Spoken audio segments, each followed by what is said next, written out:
ओम।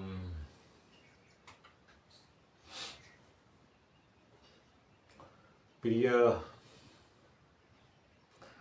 आत्मन, आज एक गहरी विषय पे हम बात करेंगे। ध्यान से सुनना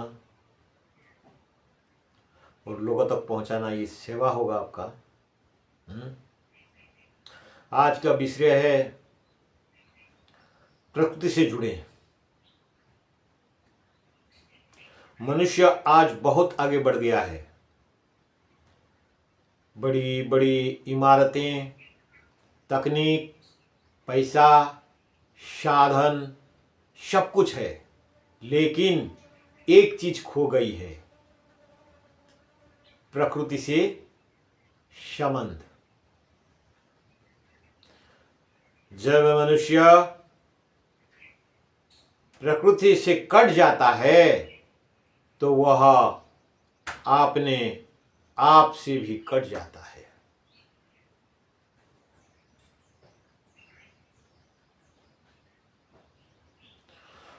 तो यह अपने आप से भी कट जाता है, क्योंकि सत्य यही है कि प्रकृति बाहर भी है और भीतर भी। हमारा शरीर, हमारा मन, हमारे श्वास सब प्रकृति का ही विस्तार है।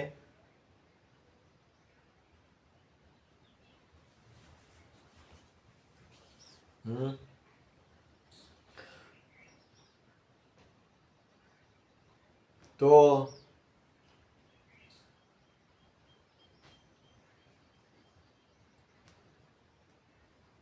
प्रकृति क्या है? तो प्रकृति क्या है?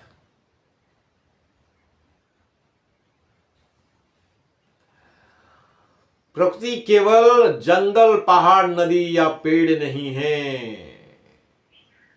प्रकृति का अर्थ है पंच तत्व, पृथ्वी, जल, अग्नि, वायु, आकाश।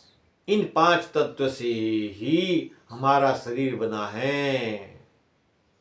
इसलिए जब हम प्रकृति से जुड़ते हैं तो वास्तव में हम अपने मूल से जुड़ते हैं।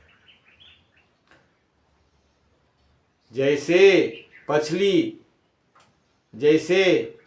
मछली पानी से अलग हो जाए तो वह जीवित नहीं रह सकती है, वैसे ही मनुष्य प्रकृति से अलग होकर अशांत, बीमार और दुखी हो जाता है।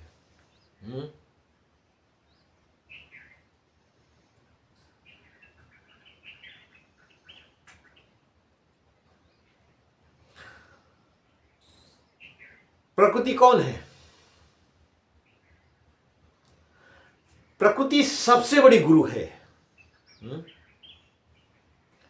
अगर कोई सच्चा गुरु है तो वह प्रकृति है। सूरज हमें क्या सिखाता है? हर दिन नया आरंभ करो। सूर्य क्या सिखाता है? हर दिन नया आरंभ करो। बिना भेदभाव के सबको प्रकाश दो। सूर्य का भी भेदभाव करता है।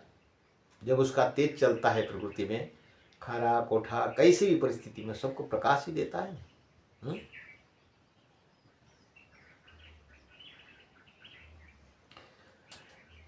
नदी हमें क्या सिखाती है? चलते रहो। रुक जाओगे तो सड़ जाओगे। नदी कहीं रुक जाते तो पानी गंदा जाता है। बहता पानी कितनी सुंदर होता है। तो नदी हमें सिखाता है कि रुक जाओगे तो सड़ जाओगे। चलते रहो, चलते रहो।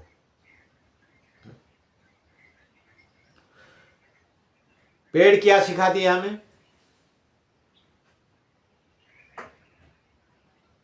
देने की कला।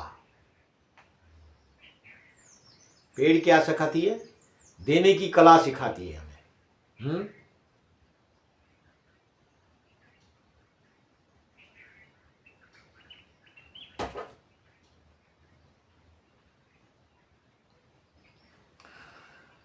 आप पेड़ को पत्थर मारो तब भी फल देते हैं।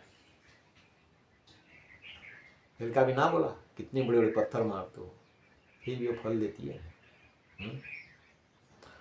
और धरती क्या सिखाती है? सहनशीलता, सबको धारण करने की क्षमता। अगर मनुष्य प्रकृति को पढ़ना सीख जाए तो उसे सारा वेद और उपनिषद मिल जाएंगे।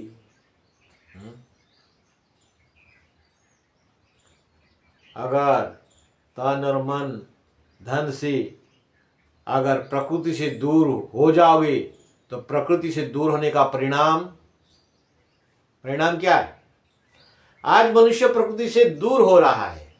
शहरों में बंद कमरों में जीवन, मोबाइल और स्क्रीन में मन, कृत्रिम जीवन शैली, इसका परिणाम क्या हुआ? तनाव, डिप्रेशन, क्रोध, अपराध, बीमारी। क्योंकि मनुष्य की आत्मा प्रकृति में ही शांति पाती है। इसीलिए आज विज्ञान भी कह रहा है जंगल में चलना, नदी के पास बैठना, सूर्योदय से देखना, ये सब मन को हील करते हैं, यानी कि आरोग्यता देते हैं, प्रसन्नता देती है।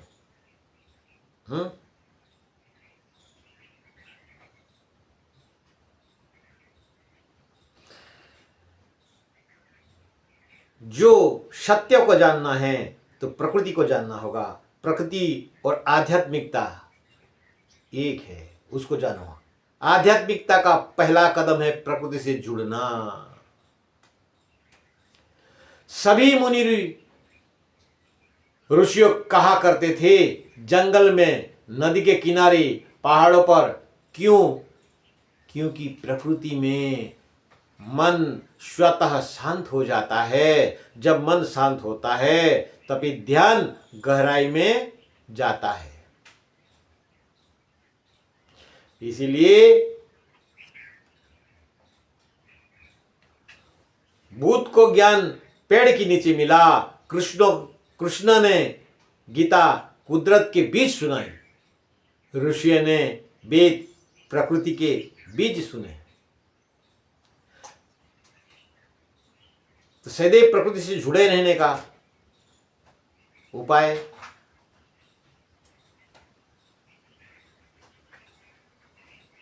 अगर आप सच में प्रकृति से जुड़ना चाहते हैं तो कुछ सरल अभ्यास जरूर करें। रोज 10 मिनट धरती पर नंगे पैर चले। यह शरीर को पृथ्वी से जोड़ता है और आपकी रोशनी आंखों की बढ़ाएगा। रोशनी भी बढ़ेगी आंखों में थोड़ा घास में चलने से।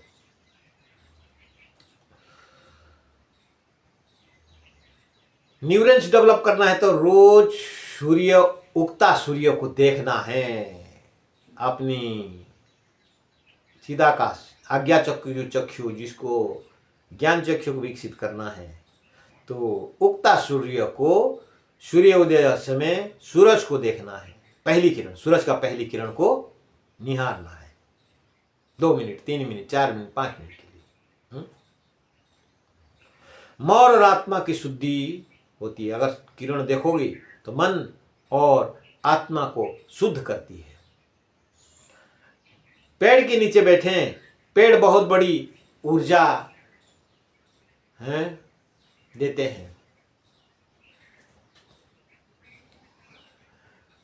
नदी या जल के पास मौन में बैठे, जल मन की अशांति को बहा देता है। जल क्या करता है? मन की अशांति को बहा देता है। आकाश को देखें, आकाश हमें सिखाता है विस्तार और स्वतंत्रता।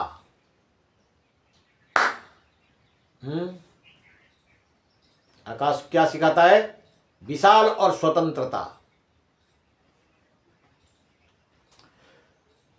एक गहरा सत्य समझ लो,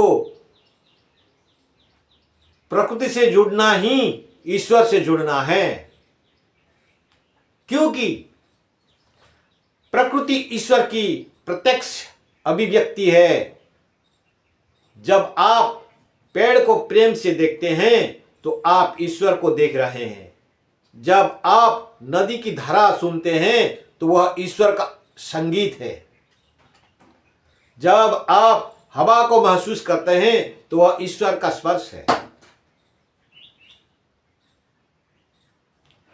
इसीलिए आज से एक संकल्प लें, हम प्रकृति से जुड़ेंगे, हम पेड़ों से प्रेम करेंगे, हम धरती का सम्मान करेंगे। और याद रखें, प्रकृति से दूर मन अशांत होता है, प्रकृति से जुड़कर मन दिव्य हो जाता है। इसी में स्वस्थ भी है, शांति भी है और ईश्वर का अनुभव भी है।